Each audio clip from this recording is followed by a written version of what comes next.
se você puder abrir aí, Marcos capítulo 10. Inclusive, gente, você tem uma Bíblia em casa, qualquer Bíblia, tá?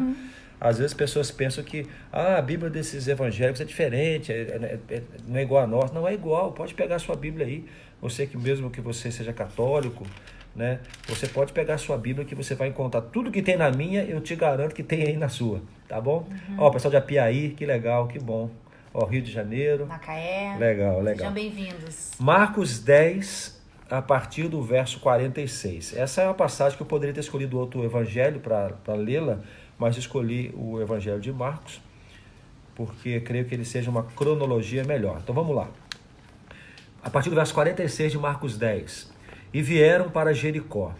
E saindo ele de Jericó com seus discípulos e uma grande multidão, Bartimeu, o cego, filho de Timeu, estava assentado junto do caminho mendigando. E ouvindo que era Jesus de Nazaré, começou a clamar e a dizer: Jesus, filho de Davi, tem misericórdia de mim. E muitos o repreendiam para que se calasse, mas ele clamava cada vez mais: Filho de Davi, tem misericórdia de mim. E Jesus, parando, disse que o chamassem, e chamaram o cego, dizendo-lhe: tem bom ânimo, levanta-te, que ele te chama. E ele, lançando de si a sua capa, levantou-se e foi ter com Jesus. E Jesus, falando, disse-lhe: que queres que te faça? E o cego lhe disse: Mestre, que eu tenha vista. E Jesus lhe disse: vai, a tua fé te salvou. E logo viu e seguiu a Jesus pelo caminho. Essa é mais uma daquelas passagens que todo mundo conhece, o cego de Jericó, né? Tem alguns detalhes importantes aqui que eu gostaria de chamar a sua atenção. Primeiro, lembrar que Jesus está saindo de Jericó e indo para Jerusalém. Há uma informação importantíssima aqui. Se você continuar lendo na sua Bíblia, você vai encontrar no capítulo 11 de Marcos, Jesus entrando em Jerusalém. E você vai passando as páginas e você vai encontrar exatamente o momento em que Jesus ele é preso, né, e morre. Então, essa é uma questão importante, nos situarmos dentro da cronologia, para percebermos que Bartimeu, o cego, tinha aqui uma oportunidade muito especial. Humanamente falando, diríamos assim, é a última oportunidade dele, a última chance dele. E Jesus está passando pelo seu caminho. É provável que ele frequentemente estivesse ali naquela estrada, porque aquela estrada era comum que os homens passassem ali para ir para Jerusalém, os religiosos, os homens cumpridores da religião, aqueles homens que eram fiéis e eram potencialmente bons ofertantes, né? Pessoas que são coração bom, são pessoas que procuram as coisas de Deus. Então os aleijados ficavam naquela estrada pedindo esmolas, porque ele tinha um potencial de resultado melhor ao estar por ali. Então Bartimeu estava assentado à beira do caminho pedindo esmolas. Essa era a intenção de Bartimeu. Mas aí Jesus passa por ali. Veja bem, ele está vivendo sua vida normalmente, talvez a sua rotina. Ele está vivendo a sua vida como se nada de diferente acontecesse. Ele está simplesmente cumprindo os ritos que frequentemente fazia, vivendo normalmente a sua vida. Mas Jesus passa por aquele caminho. Jesus passa por aquela estrada. E ao saber que é Jesus, o que ele faz? Ele grita por socorro. Ele já tinha ouvido falar de Jesus. Ele chama Jesus aqui, ó, Jesus, filho de Davi, né? Versículo 47. Filho de Davi, tem misericórdia de mim. Ele sabia quem era Jesus, ele tinha noção da expectativa que se tinha sobre Jesus, e ele entendeu que era a sua oportunidade de clamar, e ele clama por Jesus, ele pede por Jesus. Nos evangelhos paralelos vão perceber que a multidão tenta fazer com que ele fique quieto, cala-te, não incomode o mestre, mas ele grita cada vez mais alto, e o que Jesus faz é que ele faz o que ele faz com todo mundo. Quando clamamos por socorro a Jesus, ele não abandona os seus clamores. Então, se você está clamando agora, seja lá por qual razão na sua vida, lembre-se que Jesus está atento ao seu clamor. Então, Bartimeu grita: Jesus, filho de Davi, tenha misericórdia de mim, tenha compaixão de mim. A multidão manda que ficar quieto. Às vezes acontece isso mesmo, eu sempre gosto de citar isso, a multidão é muito frequente em atrapalhar. as pessoas que estão ao nosso redor, às vezes, quando estamos buscando por socorro em Jesus, é muito comum ouvirmos vozes dizendo, para com isso, para que isso, não precisa disso, né? Agora, por exemplo, esse volume tão grande de pessoas buscando mais a Deus, buscando mais a palavra de Deus, buscando um relacionamento com Deus, alguns até um relacionamento que nunca teve com Deus, existem sempre alguns que dizem, para com isso, vai virar religioso, o que você vai fazer com a tua vida? Olha só o caminho que você está escolhendo. Olha só, gente, a multidão, normalmente, ela atrapalha. Você vai encontrar várias passagens da Bíblia que a multidão está atrapalhando. Mas Jesus manda trazer Bartimeu, manda trazer o cego. E ele vai. Aí tem vários detalhes além dessa história, né? Ele larga a sua capa. Eu gosto de pensar assim naquele homem que larga a capa, como aquele que abandona algo que carrega consigo há muito tempo, que de alguma forma registra marcas tristes da sua história, da sua vida, né? Uma capa talvez suja, marcada, rasgada, sabe, a capa de um cego que não tinha recurso para poder lavar a sua capa. Isso são conjecturas, mas o fato é que quando Jesus chama, ele abandona a sua capa e vai se encontrar com Jesus. E aí vem uma pergunta estranha, né?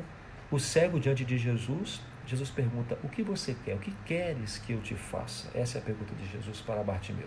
O que queres? Uma resposta óbvia, mas que Bartimeu precisa responder. É interessante porque ele precisa responder, porque é a resposta de Bartimeu que dá início ao milagre que Jesus fez em sua vida.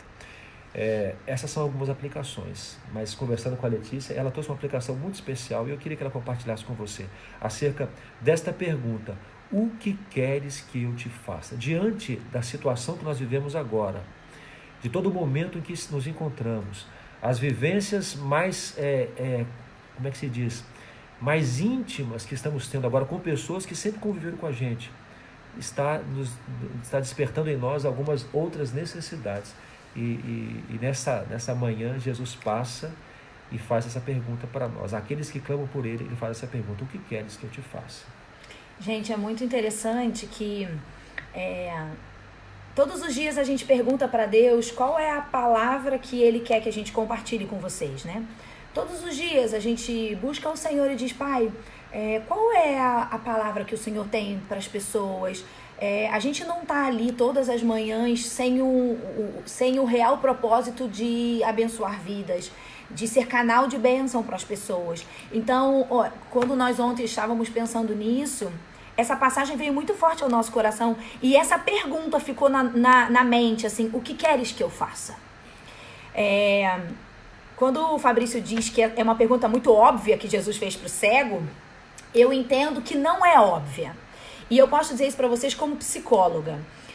Às vezes eu ouço as pessoas relatando o sofrimento delas lá no consultório e depois que elas terminam de falar tudo o que está acontecendo, às vezes, em algumas situações, eu pergunto assim, ok, e como você gostaria que estivesse a sua situação? Talvez a pessoa está reclamando do casamento e eu pergunto assim, tá, e o que você quer?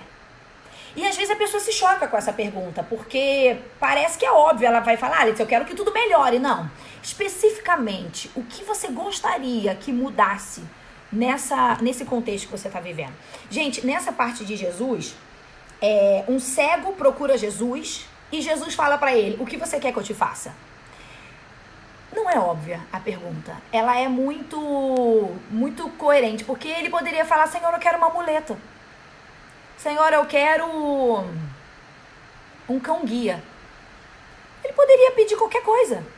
Então, quando Jesus pergunta o que queres que eu te faça, é porque ele está dando a você e a mim a oportunidade de ser claro sobre a nossa necessidade maior. Então, sobre a quarentena, eu tenho atendido ainda pacientes online, né? Então, eu estou ouvindo pessoas compartilhando diversos sentimentos. E sabe o que aconteceu nessa quarentena, gente? Até ontem eu gravei um vídeo sobre isso. O Fabrício usou uma palavra ontem legal. A quarentena tá dando um zoom na nossa vida. O que é um zoom? É você pegar uma lente e ampliar. E essa ampliação, ela tá trazendo verdades sobre a nossa vida que sempre existiram. Mas a gente não percebia. Por quê? Porque a gente trabalha, a gente corre, a gente chega em casa cansado. Então tem problemas dentro de casa que a gente não enxerga ou a gente não quer enxergar. E a quarentena tá revelando. É como se a quarentena estivesse assim, a gente colocando um óculos sobre nós. Nossa, fica melhor, né? A quarentena, Gostou, valeu. ela tá colocando uma visão ampliada sobre a nossa vida. Então, olha só, algumas coisas que eu tô percebendo e que eu estou ouvindo das pessoas. Primeiro, ficar em casa tá ampliando a verdade sobre o nosso casamento. Porque aqueles que não estão saindo, eles estão vivendo intensamente com seus cônjuges. Então a quarentena está revelando que talvez o nosso casamento não estava tão bom quanto a gente imaginava. A quarentena também está revelando, gente, que a nossa relação com os nossos filhos, ela também é complicada. E eu tenho atendido pessoas que estão dizendo, Letícia, tá complicado ficar aqui com os meus filhos. A gente tá brigando o tempo todo. Outros estão dizendo assim, meus filhos são crianças e eu percebi que eu não tenho paciência. E até ouvi de uma mulher dizendo assim, olha, Letícia, eu achava que a escola era o problema. E que a escola reclamava muito dos meus filhos, de um filho especificamente, e eu achava que era a escola que era o problema. Mas agora estou enxergando que não é, que o meu filho realmente é muito difícil. Outra coisa que eu anotei, a quarentena está dando um zoom na nossa real condição financeira. E talvez a gente está enxergando, gente, que nós deveríamos ter vivido uma vida um pouco mais segura, um pouco mais precavida. E que talvez situações como essas que a gente não prevê, tá revelando que eu fui imprudente. Que eu gastei talvez de uma forma errada. Que eu não me preocupei em ter nenhum tipo de reserva.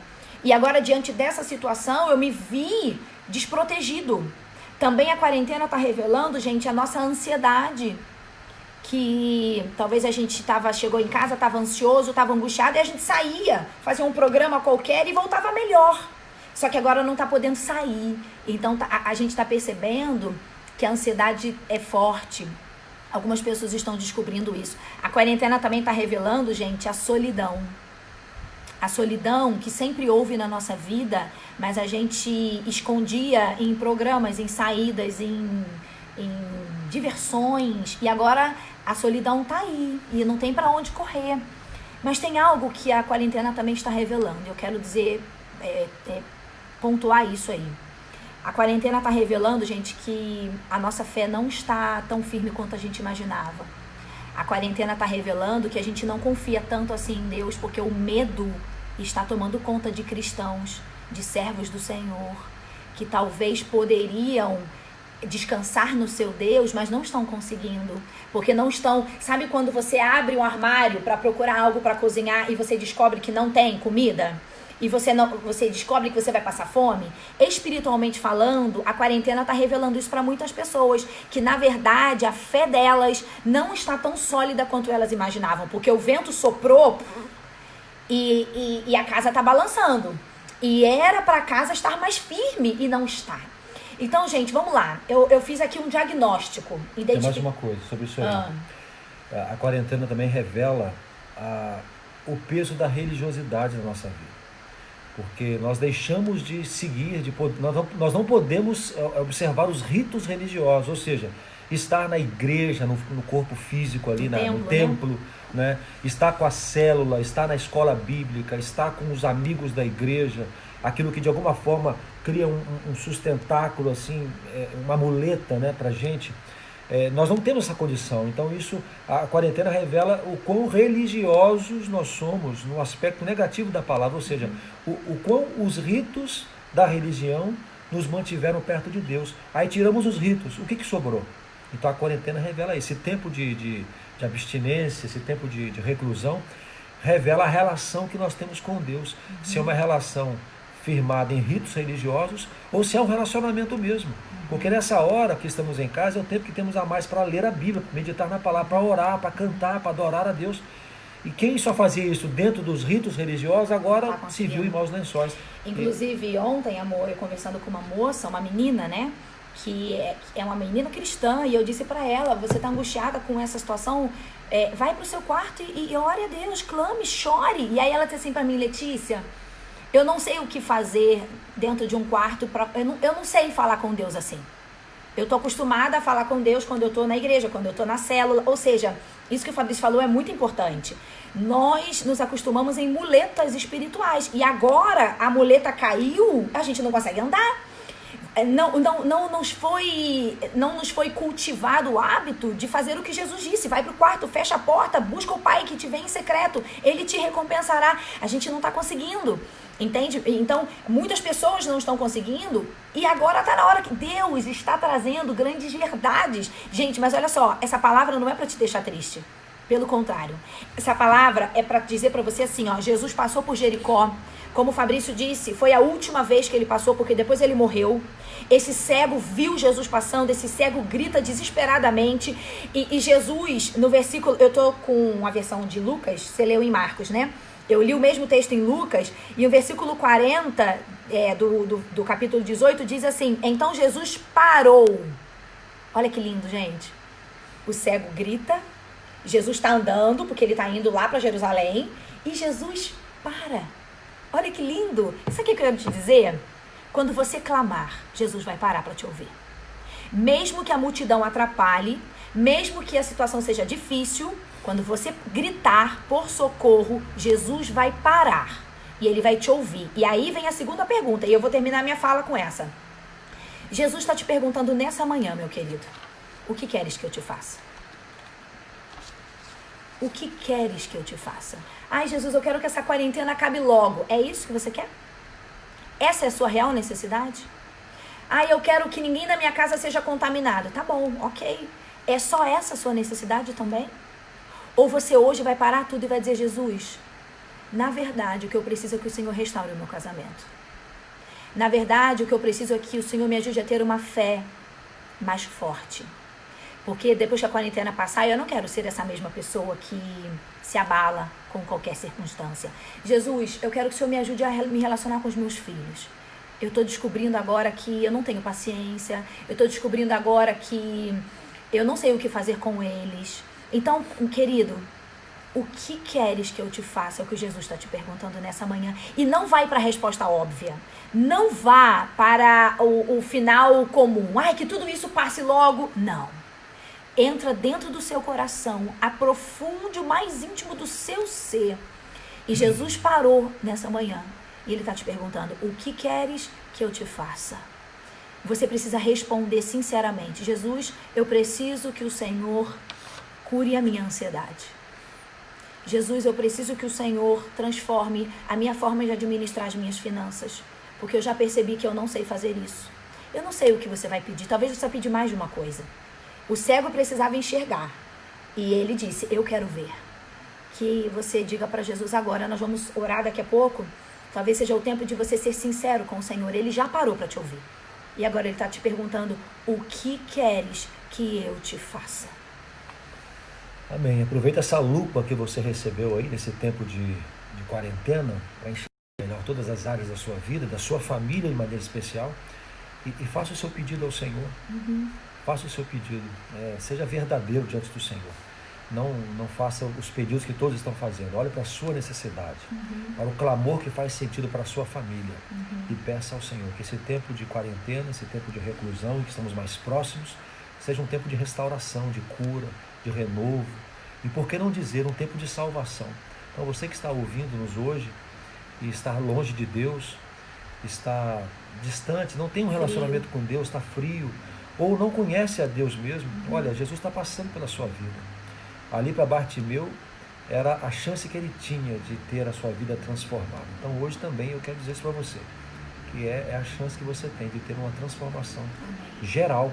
E esse momento tão ruim na história do mundo pode se tornar um momento mais especial da sua vida, um momento que você tem um encontro com Jesus e ele transforma a sua vida para sempre.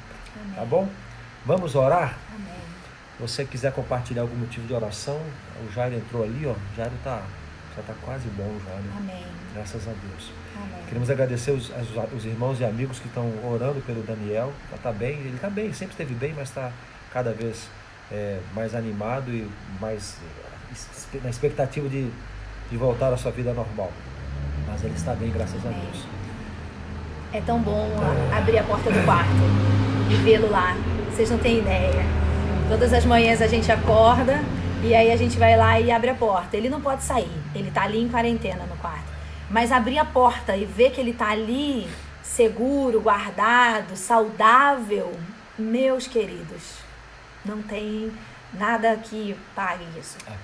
Então Depois... a gente quer agradecer a Deus que deixou a gente viver toda essa tempestade. Talvez você esteja vivendo também, mas o Senhor que está no barco, o Senhor que repreendeu os ventos e a tempestade, o Senhor que curou Bartimeu, é o mesmo Deus que está te dizendo agora nessa manhã: o que queres que eu te faça? O que você precisa? Qual é a paz que está faltando para o seu coração? Qual é a angústia que está dominando a sua vida? O que queres que eu te faça? Vamos orar por isso agora. Amém. No final nós vamos fazer aquela surpresa que nós prometemos no início para vocês, tá? Um presente para você que está nos assistindo agora. Amém. Tá? Vamos orar? Feche os seus olhos, se você puder. Vamos falar com o nosso Deus. Feche os seus olhos. Tente se desconectar um pouco do mundo ao seu redor e vamos olhar para o trono da graça do nosso Deus. Senhor, muito obrigado mais uma vez, porque temos essa oportunidade de estarmos juntos em comunhão, usando todo o recurso que temos à nossa mão para buscarmos a Ti juntos nesse momento. Senhor, nós Te buscamos por reconhecermos que Tu és um Deus todo-poderoso, um Deus que pode todas as coisas, um Deus que não há limites, um Deus que não perde nunca o controle. E nós somos muito privilegiados em tê-lo como Pai e buscamos a Ti como um filho busca o Pai, Senhor. Pai, nós Te agradecemos porque estás atento aos nossos clamores, assim como Jesus parou e mandou chamar Bartimeu naquele dia. O Senhor também, Pai, hoje para diante de nós e manda nos chamar também e nos dá um alerta de que o Senhor tem algo para nós. E ali para Bartimeu foi aquela cura da cegueira, mas para cada um dos que nos ouvem, estão conosco agora, Tu tens algo também, Senhor Deus. Basta clamarmos com sinceridade e verdade, Senhor. Nós colocamos, ó Pai, todas essas pessoas diante do Senhor, os que estão trabalhando, os que estão reclusos em casa, aqueles da área da saúde, Senhor Deus, aquelas grandes empresas que não pararam, e muitas pessoas trabalhando juntos. Senhor Deus, misericórdia, cuida dessas pessoas também, Senhor. Ó Pai, eu peço pelas famílias das pessoas da área da saúde que estão ansiosos também, estão apreensivos, Pai, cuide desses corações, Senhor Deus. Ó Pai, nós pedimos pela Tua igreja espalhada pelo mundo, Senhor, que também vive um tempo de crise, um tempo de reclusão. Não podemos estar juntos fisicamente, não podemos nos abraçar, não podemos sorrir um para o outro, sentindo o calor do afeto, Senhor, mas estamos juntos pela tecnologia, na internet. Pai, abençoa a Tua igreja, que seja um tempo de despertamento, Pai, aviva a obra, tua obra na Tua igreja, Senhor. Nós cremos que esse tempo é um tempo de avivamento também, Senhor. Fico pensando quando voltarmos a nos reunir, o que vai ser isso, Senhor? Que festa será essa, Senhor Deus? E que venham muitos outros que estão descobrindo o Senhor agora nesse tempo de dificuldade, esse tempo de crise. Pai, nós colocamos estas vidas que estão conosco agora diante do Senhor, suas famílias, ó Pai, suas famílias, que aquelas necessidades que estão sendo tão evidentes agora nesse tempo de quarentena, possam ser colocadas diante do Senhor. E esta pergunta, o que queres que eu te faça, possa ser respondida com toda a fé, toda a confiança de que o Senhor é um Deus que transforma, que cura, que restaura, que liberta, que salva, Pai. É a nossa oração, em nome de Jesus. Amém. Pai, obrigada por esse tempo, Deus. Mais um dia, passou mais um dia, Senhor. Nós estamos aqui, guardados, protegidos pelo Senhor. Ó Deus, nós clamamos realmente por isso que nós dissemos nessa manhã. Pai, que a gente te responda realmente o que precisamos que o Senhor faça. Não deixa a gente ir para as respostas óbvias, Deus, ou para as respostas superficiais. Ajuda a gente, Pai, a ir lá no íntimo do nosso ser e realmente observar o que precisamos que o Senhor haja, aonde precisamos que o Senhor intervenha. Pai, em nome de Jesus, abra os nossos olhos espirituais, abra os nossos ouvidos espirituais, para que a gente enxergue como está realmente a nossa relação contigo, Deus. Porque essa quarentena não pode acabar antes que essa verdade seja revelada a nós mesmos, Senhor. Pai, eu te peço pelas pessoas que estão nos ouvindo, nos assistindo agora, que a Tua graça seja derramada sobre cada uma dessas pessoas, assim também como suas famílias. Deus, em nome de Jesus, faça milagres na vida dessas pessoas. Eu sei que o Senhor já está fazendo, nós estamos ouvindo e recebendo muitas mensagens. Então nós te clamamos novamente, Deus, pare um pouco para nos ouvir nesta manhã. O Senhor faz isso em todo tempo. Nós clamamos que o Senhor faça isso mais uma vez.